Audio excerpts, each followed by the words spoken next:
La contabilidad es aquel que registrará todo el movimiento del dinero, desde una pequeña cantidad hasta una grande, y aunque dicho dinero no esté en movimiento, se mantiene su registro para estar preparado ante cualquier situación.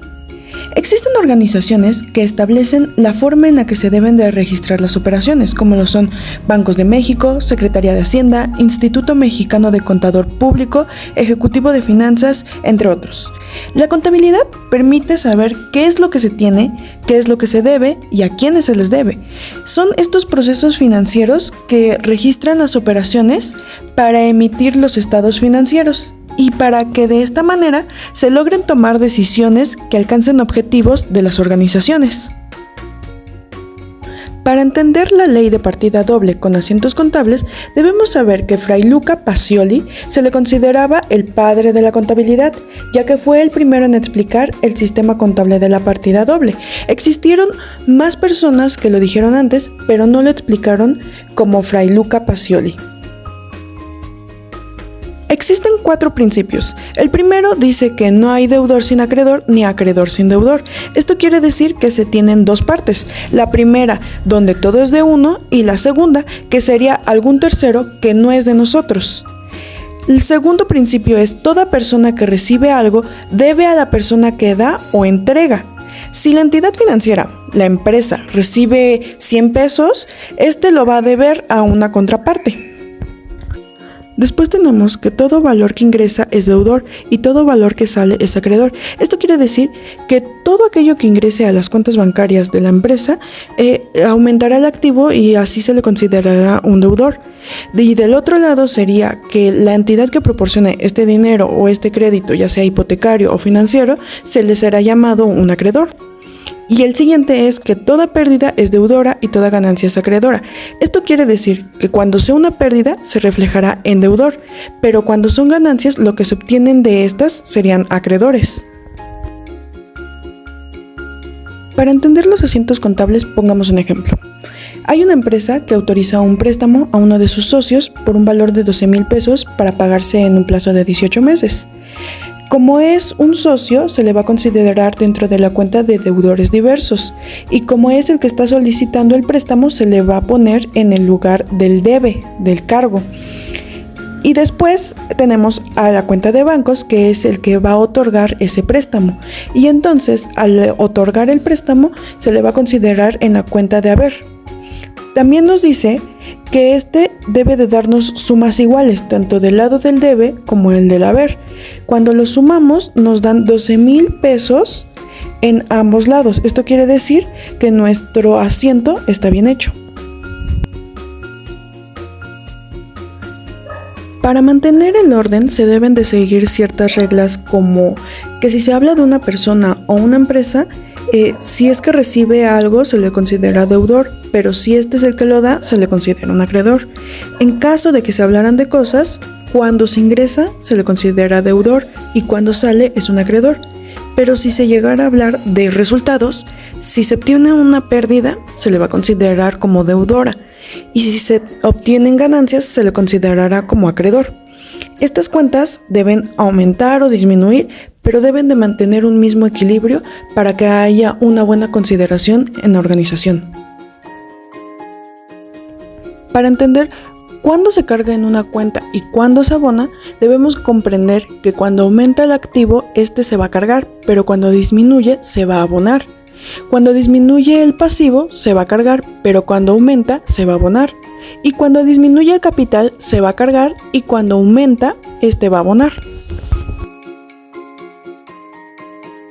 Cuando utilizamos la contabilidad, normalmente vamos a usar reportes financieros, como lo son el estado de resultados y el balance general. El estado de resultados se encarga de informar si la empresa está ganando o está perdiendo, y esto nos va a indicar que la suma del activo nos debe de dar lo mismo que el pasivo. Mientras que el balance general debe de saber dónde está el dinero, en qué cuentas están, saber a quién le deben y saber quién nos debe. También saber qué es lo que tenemos nosotros como empresa. Las principales cuentas de activo que tenemos son a caja, que a través de ella se tiene una disposición inmediata del efectivo, y esta es la primera que va a estar reflejada en los estados financieros. Después tenemos la cuenta de bancos, que es donde se resguarda el efectivo a través de una institución financiera, y este se puede usar por medio de cheques, transferencias electrónicas, etc. Este siempre debe de tener un saldo, jamás debe de estar en ceros y quedar en rojo, porque entonces ya no se le consideraría un activo. Después tenemos el almacén. Este es muy importante, ya que a través de este almacén vamos a resguardar todo lo que compramos para producir algo que vayamos a vender, como lo son las mercancías o la materia prima. Después tenemos los clientes, que son aquellos que reflejan el saldo de las personas que nos han comprado algo, pero que aún no nos han liquidado. Normalmente, estas cuentas se reflejan en un plazo de cobro de unos 30 días. Después tenemos a los deudores diversos. Estas son personas que son distintas a los clientes y que normalmente le deben dinero a la empresa. Normalmente esto ocurre cuando se le presta el dinero a socios, empleados o a alguna persona externa a la empresa. Posteriormente tenemos el mobiliario de oficina, que puede ser todo equipo de transporte o equipo de cómputo, más bien los bienes tangibles de la empresa. Y por último están los activos intangibles, que estos no se ven reflejados dentro de la contabilidad. Más que nada son aquellos que no se pueden tocar, como patentes o derechos de autor o certificados de productos. Ahora tenemos las cuentas pasivo, que estas se clasifican por su exigibilidad y se conocen como las deudas que contrae la empresa, así como las obligaciones que esta misma debe de cumplir. Algunas de estas son los proveedores, que representan la obligación de un pago que se debe de hacer y se debe cubrir a la persona que nos vendió el producto que vamos a comercializar. Después tenemos los documentos por pagar, que son más que nada títulos de crédito que se deben de pagar en un tiempo determinado, como lo son los pagarés o las letras de cambio. Después tenemos a los acreedores, que son una deuda que tenemos con alguna persona u organización que es muy distinta a los proveedores y que no necesariamente tiene que estar comprometido a través de una letra de cambio o un pagaré. Esto es más que nada una cuenta que no ha sido saldada. Después tenemos los impuestos por pagar, que son todas aquellas contribuciones que se le deben de pagar a una autoridad fiscal. Estos son los impuestos que pueden ser la utilidad, el IVA o la retención a terceros. Posteriormente tenemos el crédito bancario, que es más que nada el importe que se le debe a una institución financiera y que por un préstamo hacia la empresa se encuentra en un pasivo a largo plazo. Y por último tenemos los créditos hipotecarios, que este es un pasivo a largo plazo, ya que saldar su cuenta conlleva más tiempo de lo normal, y esto es para personas físicas que tienen actividades empresariales. Como podemos observar, el siguiente ejemplo de balance general están las cuentas de activo y las cuentas de pasivo correspondientemente. Y podemos analizar que la suma del activo es lo mismo que la suma del pasivo más el patrimonio. Esto nos quiere decir que el estado financiero de este ejemplo, de esta empresa, está en buenas condiciones. Para entender qué es una cuenta capital, debemos comprender lo que es capital contable y lo que es patrimonio contable.